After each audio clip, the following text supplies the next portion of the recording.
Entonces vamos a ir a la palabra del Señor. Voy a invitarles a que me acompañen allí a Zacarías. Como lo hemos estado compartiendo, hemos estado haciendo un estudio sobre el libro de Zacarías, ¿sí? Y allí en Zacarías, ya vamos en el capítulo 9 de Zacarías. Zacarías 9, vamos a leer desde el versículo 5, del 5 al 9. Voy a usar la nueva traducción viviente. ¿Estamos? Zacarías 9, del 5 al 9. ¿Ok? Dice así la palabra del Señor. La ciudad de Ascalón verá la caída de Tiro y se llenará de miedo. Gaza temblará de terror y lo mismo hará Ecrón, porque sus esperanzas se desvanecerán. El rey de Gaza será asesinado y Ascalón será abandonada. La ciudad de Asdod será ocupada por extranjeros.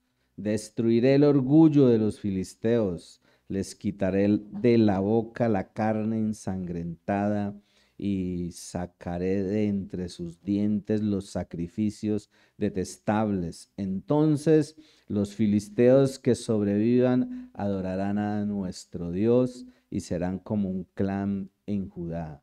Los filisteos de Cron se unirán a mi pueblo como una vez lo hicieron los antiguos jebuseos. Guardaré mi templo y lo protegeré de ejércitos invasores. Estoy vigilando de cerca para asegurar que nunca más los extranjeros opresores invadan la tierra de mi pueblo. Alégrate, oh pueblo de Sión, grita de triunfo, oh pueblo de Jerusalén. Mira, tu rey viene hacia ti. Él es justo y victorioso, pero es humilde, montado en un burro, montado en la cría de una burra. Y bueno, esta porción es muy interesante leerla, pero también analizarla, analizar esta parte de este libro. Un libro profético, como lo hemos estado diciendo. Zacarías es un profeta. Lo que notamos aquí, en lo que nos dice la palabra del Señor, es que es un profeta joven, viene hablando, viene manifestando acerca de esos mensajes que Dios le ha dado a través de visiones, ¿sí? Le ha dado unas profecías, le ha dado unas visiones, y él está compartiendo esas visiones, está compartiendo esas profecías y se las está compartiendo al pueblo de Israel. Meditando en esta porción, me preguntaba, bueno, ¿qué título le podemos colocar a esta reflexión? Y le colocaba yo haciendo la diferencia. Cuando uno se confronta con la vida cristiana, lo que Dios más nos insta a nosotros como sus hijos, a través de todos sus principios y preceptos, es a que nosotros hagamos la diferencia. Entonces mire al que está ahí a su lado y dígale, tú tienes que hacer la diferencia. A eso nos llama el Señor, a que nosotros hagamos la diferencia, ¿sí? Y que debemos distinguirnos, que debemos destacarnos como hijos de Dios. Y de alguna manera esto nos motiva, nos insta a hacer la diferencia. Muchas gracias. Nuestro cuerpo.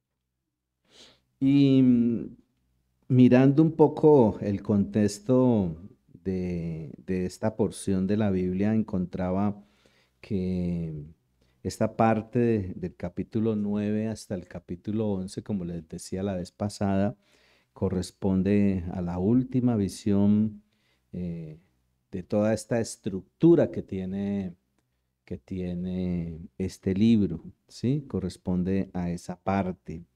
Y aquí hay toda una narración de esa profecía. Y curiosamente, toda esta profecía hace relación a dos eventos, uno, bueno, eventos que en ese momento eran eventos proféticos ambos, porque no se habían cumplido. Y uno tiene que ver con la primera venida de Cristo, que ya se dio, ¿sí? O sea que es una profecía corroborada, cumplida. Y el otro tiene que ver con la segunda venida de Cristo, que está por cumplirse. Pero específicamente esta profecía, como dice el versículo 9, allí, alégrate, oh Sión, pueblo de Israel, eh, grita de triunfo, oh pueblo de Jerusalén, mira, tu rey viene hacia ti, él es justo y victorioso, pero es humilde, montado en un burro, montado en la cría de una burra. Y es curioso porque eso también se narra en el Nuevo Testamento, pero parte de este versículo 9, como lo vamos a ver, parte de este versículo 9 ya se cumplió y el otro todavía no se ha cumplido y eso es lo que nosotros estamos esperando. Esta profecía del capítulo 9 habla sobre la tierra de Hadrat y esta mm, profecía nos habla de que hay un ejército que viene marchando, comandado por un gran rey, en dirección a toda la tierra prometida. Y históricamente, entre los historiadores antiguos como Josefo, uno encuentra que ellos relacionan esta profecía con los acontecimientos históricos y el personaje allí que entra en escena es Alejandro Magno, que coincide como las fechas históricas y coincide los eventos que narra aquí el profeta que se iban a dar y que se dieron y que tienen que ver con este personaje a nivel histórico. Es ver entonces el cumplimiento literal, un cumplimiento comprobable a nivel histórico sobre lo que Dios ha hecho y también que hace relación a este evento histórico donde este gran personaje, Alejandro Magno, y todas sus conquistas se narran aquí en esta parte de la Biblia. Curiosamente, Alejandro Magno tenía una estrategia. Él llegaba a una nación, él llegaba a una ciudad, a un pueblo y lo arrasaba, lo destruía por completo, ¿sí? Porque él avanzaba. Y entonces en todas sus conquistas acababa con esa ciudad, con ese pueblo y avanzaba, dejaba ruinas. Él no dejaba nada para levantarse, porque él sabía que si había gente y se quedaba un remanente y se levantaba ese remanente, pues vendrían detrás de él por la retaguardia, ¿cierto? A quererlo atacar y eso no lo quería él. Era un hombre bastante sanguinario, un hombre bastante prepotente, como nos lo muestra eh, la historia, pero me llama la atención a mí que Dios utiliza esos instrumentos para cumplir sus propósitos, ¿no? Y uno ve con relación a este personaje en el libro de Daniel, en el capítulo 7 de Daniel, también se habla sobre este personaje y hay una referencia sobre él. En la referencia de Daniel 7, no lo vamos a leer, pero en esa referencia de Daniel 7 encontramos que se habla sobre él como el tercer gran poder mundial de esa época, ¿sí? Como ese tercer gran poder mundial y se le identifica como el leopardo, ahí en Daniel 7. Se le identifica como ese macho cabrío con un gran cuerno, ¿sí?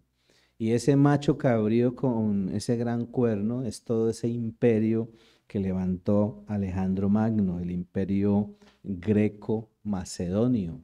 Y ustedes pues pueden ir a la historia y encontrar cómo todo ese imperio arrasó con grandes naciones, con grandes ciudades. Y estas ciudades de las que nos está narrando aquí, en Zacarías capítulo 7, estas ciudades fueron aniquiladas, ¿sí? Todas ellas fueron aniquiladas.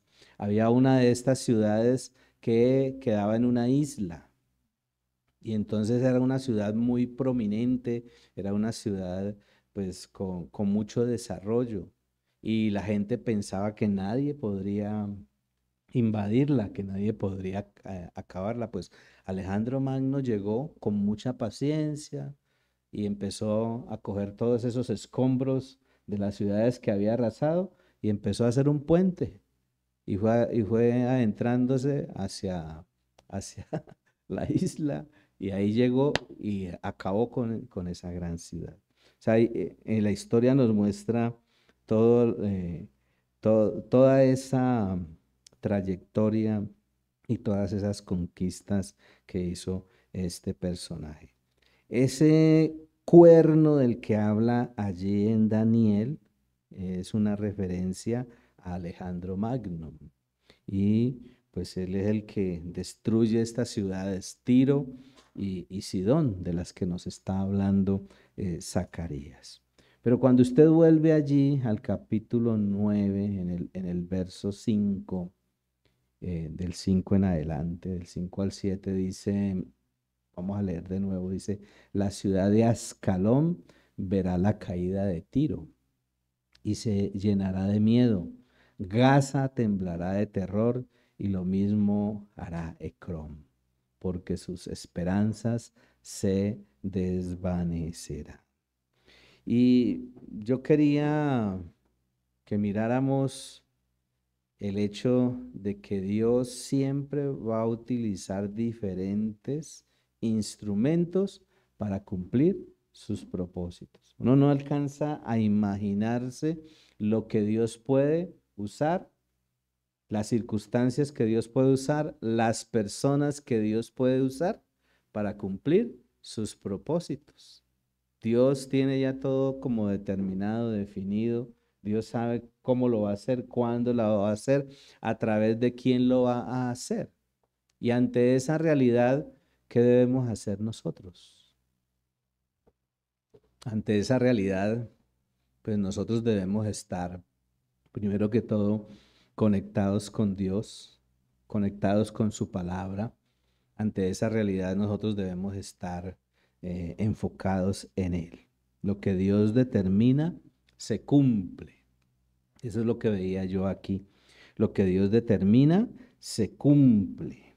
Y Él usa sus instrumentos para cumplir sus propósitos, pero en especial en este caso usa ciertos instrumentos para cumplir su juicio. Dios había dicho, yo voy a hacer esto, voy a acabar con estas ciudades. Y uno esperaría que Dios bajara, ¿cierto?, del cielo, de su trono, y Dios, sí, se manifestara de alguna forma, con alguna figura, alguna imagen, y arrasara directamente para que la gente dijera, uy, ese es Dios, ¿sí? Pero no, mire que lo hace a través de instrumentos. Entonces hay instrumentos que son de bendición. Hay instrumentos que están en las manos de Dios y que Dios puede usar como Él quiere. Entonces, ¿qué es lo que yo debo hacer? Pues yo estoy llamado a marcar o a hacer la diferencia, a ser un instrumento en las manos de Dios. Ahora, para que yo sea un instrumento en las manos de Dios, ¿qué debe suceder? Pues sencillamente en nuestros corazones debe haber disposición, ¿sí? Nosotros no podemos vivir una vida cristiana religiosa, de decir, ay, sí, la gente necesita de Cristo, pero no le compartimos, no aprovechamos estrategias como esta, ¿sí? Y no le hablamos a la gente. Y cuando lo hacemos, vemos que sí, es una realidad de que la gente, así como nosotros, la gente necesita de Jesucristo. Entonces, ¿yo qué debo hacer? Yo debo proclamar de Dios. Y cuando yo proclamo de Dios, hago la diferencia. Cuando yo proclamo, cuando yo evangelizo, cuando yo doy a conocer el mensaje del evangelio de la salvación, estoy haciendo la diferencia. Ahora, el juicio de Dios es severo y es certero. Esto que se narra aquí muestra severidad, pero también Dios es certero. O sea, Dios actúa con contundencia. A Dios no le tiembla la mano para obrar como Él quiere y como Él ha determinado. Entonces, ante un ser superior, ante un Padre celestial que va a cumplir su voluntad tal como lo ha determinado, como nos lo muestra en su palabra, ¿qué debe hacer usted y yo? ¿Qué debemos hacer nosotros ante esa realidad? Nosotros debemos seguir enfocados y debemos estar permanentemente haciendo la diferencia. ¿Cómo hacemos la diferencia? Desarrollando una comunión con Dios constante. Ese es el desafío que tenemos. No una vida religiosa, no del domingo, del sábado, de reunirnos un ratico, ¿sí? Pues los que llegan puntuales o los que llegan tarde, ¿sí? Un ratico y ya. Uno queda como con la conciencia limpia, ¿no? Y esa es la mentalidad religiosa. Antiguamente, cuando usted iba a misa, ¿sí? Usted decía, uff, ya fui a misa. Y esa es la mentalidad que a veces tenemos nosotros, ¿no? La vida cristiana no es de un ratico, la vida cristiana es todo el tiempo, en todo lugar, en todo ambiente, en toda esfera donde Dios nos tiene. Entonces, tener en cuenta esto, lo que Dios determina se cumple y se cumple tal como Él lo ha determinado, ¿sí? Entonces, si Dios ya determinó que nosotros somos sus hijos y que como sus hijos debemos hacer la diferencia, pues tenemos que disponernos porque también ese es otro aspecto. Usted y yo tenemos que estar dispuestos a hacer la diferencia. Dígale al que está ahí a su lado, tienes que disponerte a hacer la diferencia. A eso nos llama el Señor. Y vemos también otro detalle de todo ese obrar de Dios, que Dios le pone fin a la maldad, al pecado de las naciones, pero también de las personas. Dios no se queda con nada de nadie. Si usted asumió una actitud en contra de Dios, de su palabra, de sus preceptos, tenga en cuenta que Dios obrará en justicia. Por eso debemos venir a cuentas, ¿no? Como también nos lo dice Isaías, ¿no? Si sus pecados, y ahí lo dice clarito, ¿no? Si nuestros pecados son como la grana, ¿cierto? Si sus pecados son rojos y mis pecados son rojos como la sangre, pues ¿qué tenemos que hacer? Ponernos a cuenta con el Señor. ¿Para qué? Para que Dios limpie, para que Dios lave, para que Dios renueve. Él le pone fin a la maldad, le pondrá fin a la maldad. Pero desde ya uno empieza a darse cuenta de que Dios está obrando en justicia permanentemente. Dios no se queda con nada.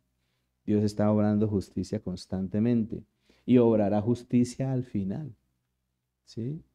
Por eso necesitamos tener un corazón arrepentido, por eso necesitamos tener un corazón limpio, por eso necesitamos tener un corazón que esté bajo su cobertura.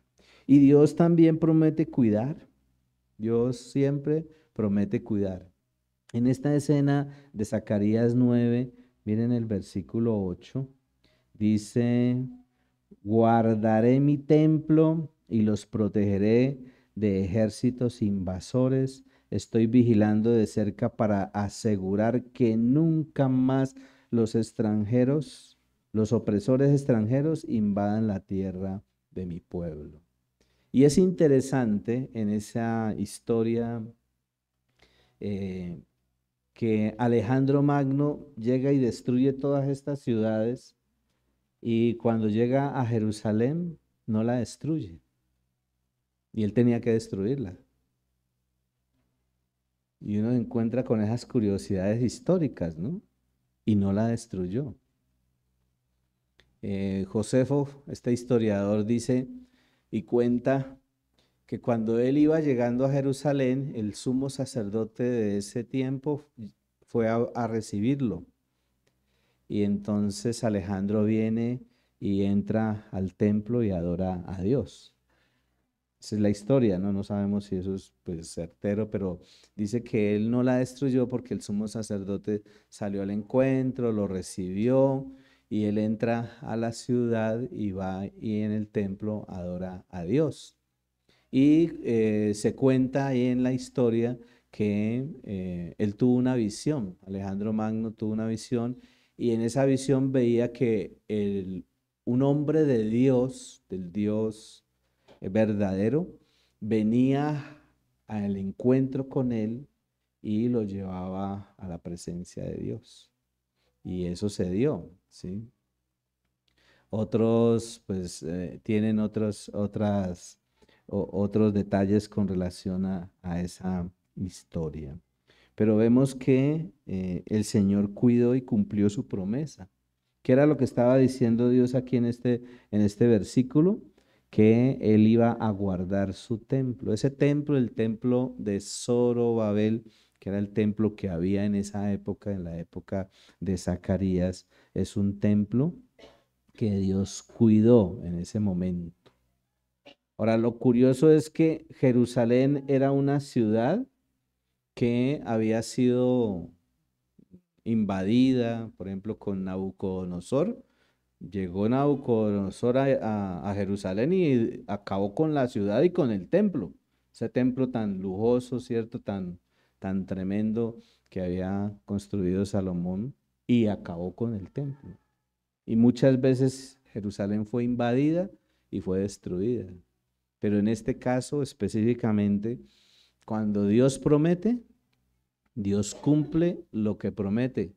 Y Dios les había prometido a ellos que iba a guardar su templo, que iba a guardar su ciudad, que iba a guardar esta nación. Y lo cumplió. Porque este gran invasor, este gran general, llega a esa ciudad y no hace nada. ¿Sí? No la destruye en ese momento, en esa época. Más adelante uno ve que eh, es destruida, invadida, etcétera. Entonces Dios siempre va a cumplir sus promesas. Lo que Él determina se cumple. Dios promete cuidar a su pueblo y lo cumple, ¿sí? Dios lo hace. Y nosotros, ante todo eso, ¿qué debemos hacer? Entonces debemos poner nuestra confianza en Dios. A eso somos llamados, a poner nuestra confianza en Dios. Nuestra confianza debe estar puesta en la exactitud de la palabra de Dios. Y veía eso yo ahí también, ¿no? Mi confianza debe estar puesta en la palabra de Dios, que es tan exacta la palabra del Señor, ¿sí? Que usted coge todo esta narrativa bíblica y la ubica en el contexto histórico y la pone allí y es idéntica, ¿cierto?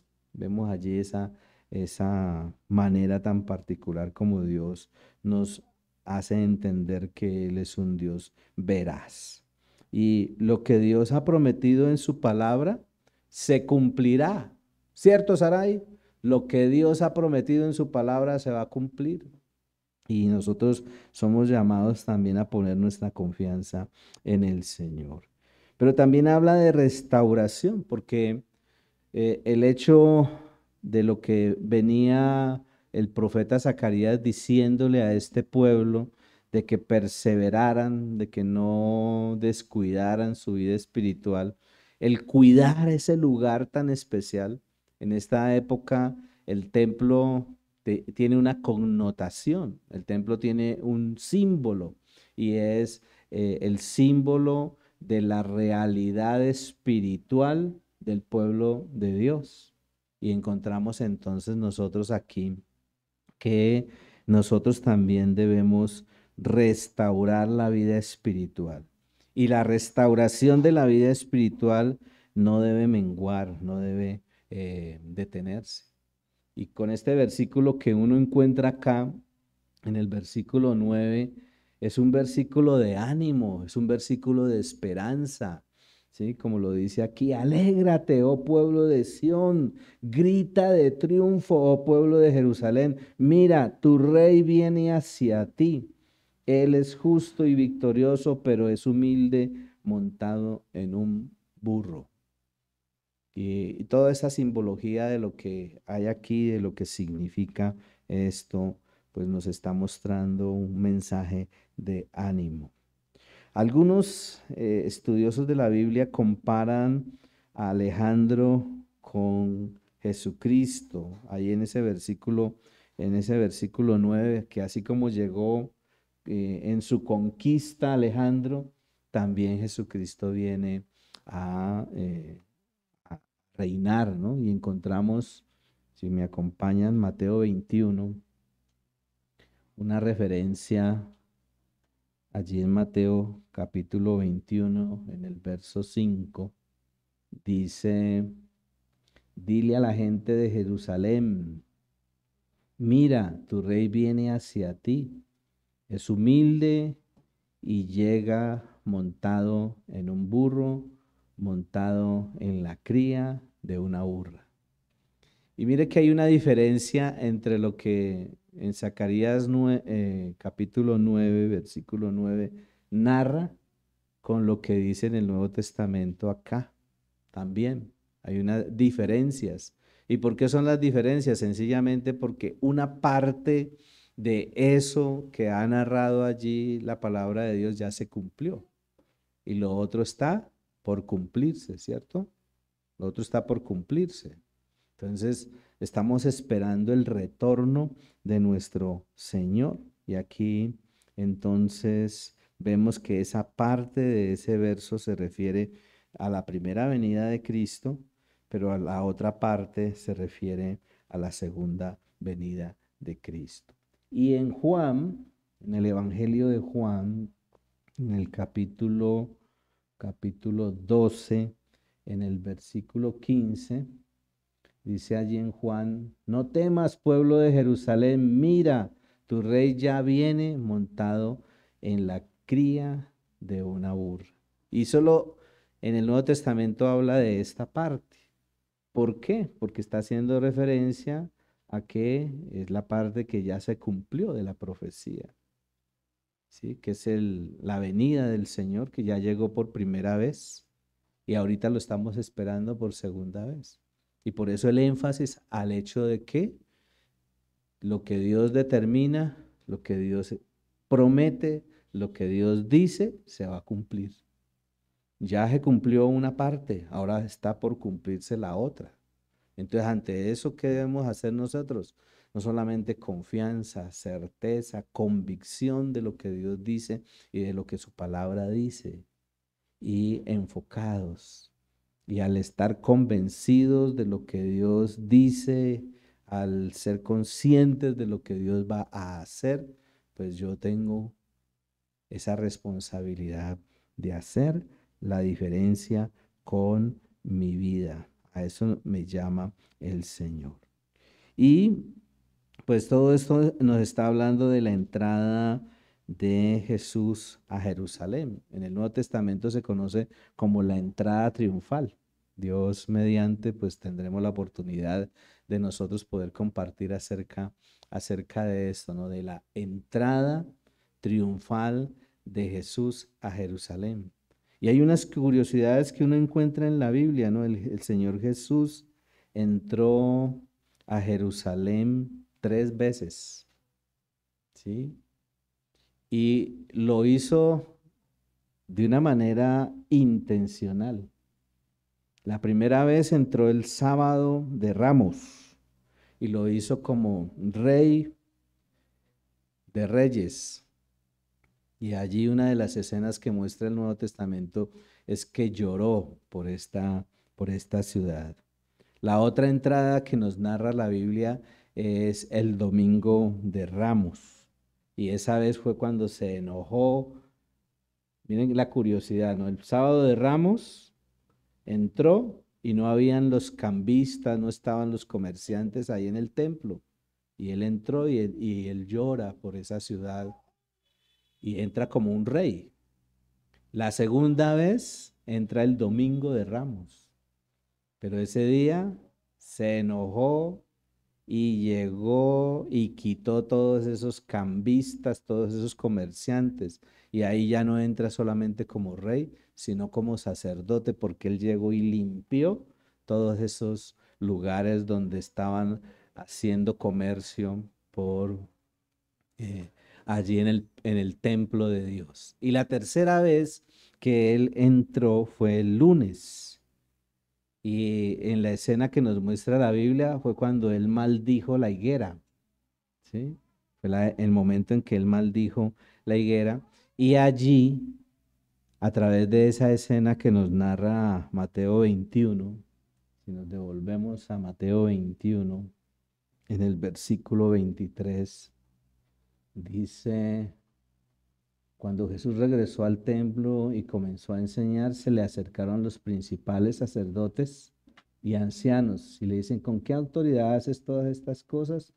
Le reclamaron: ¿quién te dio derecho? Y es como un interrogante que hay allí en Mateo 21, 23, pero él entra a Jerusalén ese día, entra ahí a esta ciudad y ya lo hace como profeta, porque él está anunciando lo que nos narra allí Mateo 21, versículos anteriores. Entonces encontramos a nuestro Señor entrando como rey, entrando como sacerdote y entrando como profeta.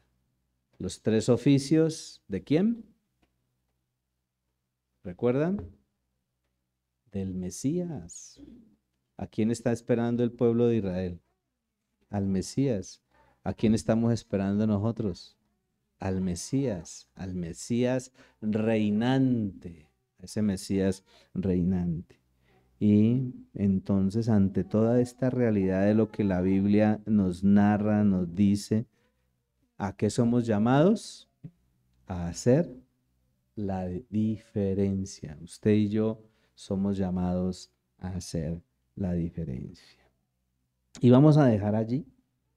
Y vamos a ponernos de pie y darle gracias al Señor por toda esa palabra que corrobora siempre, corrobora que lo que Dios dice es verdad, que lo que Dios ha anunciado en su palabra es verdad, y que ante esa realidad de lo que Dios dice, de lo que Dios ha hecho o de lo que Dios ha prometido que va a hacer, pues nosotros debemos hacer la diferencia. No nos podemos quedar conformes allí, ¿sí? Expectantes, mirando. ¿Quién le hablará a esa persona? Yo ando con este folletico, pero pues que otro le hable, ¿no? Yo ando con este mensaje que he aprendido, que recibí ya también. Esperemos que otro le hable, ¿sí? No, necesitamos poner en práctica lo que hemos recibido. Una de las características de la academia es esa, ¿cierto? Anteriormente, nosotros tenemos aquí gente que se ha graduado y que se le puso el birrete, ¿cómo se llama? La toga, el birrete, pero no tienen ni un discípulo. No colaboran en nada en la obra de Dios y se graduaron. Entonces se cambió esa dinámica en la academia. En la academia definimos que lo que determina que una persona ha vivido su proceso de formación es la obra práctica. O sea que cuando usted se vaya a graduar, usted tiene que mostrar qué ha hecho durante todos esos 6 semestres, qué ha hecho de obra práctica y qué puede mostrar de la obra que Dios le está permitiendo hacer. Si no, es mejor que ese día diga: no, yo no puedo ir porque ¿qué voy a mostrar? ¿Sí? Y así en la vida cristiana, que usted diga: bueno, el Señor ya viene y yo qué voy a mostrar de lo que Dios me dijo que hiciera. ¿Mm? ¿O me quedo así simplemente como espectador, mirando cómo los demás hacen? ¿Mm? No, a eso no nos ha llamado el Señor. El Señor nos llama a hacer la diferencia. Padre, gracias.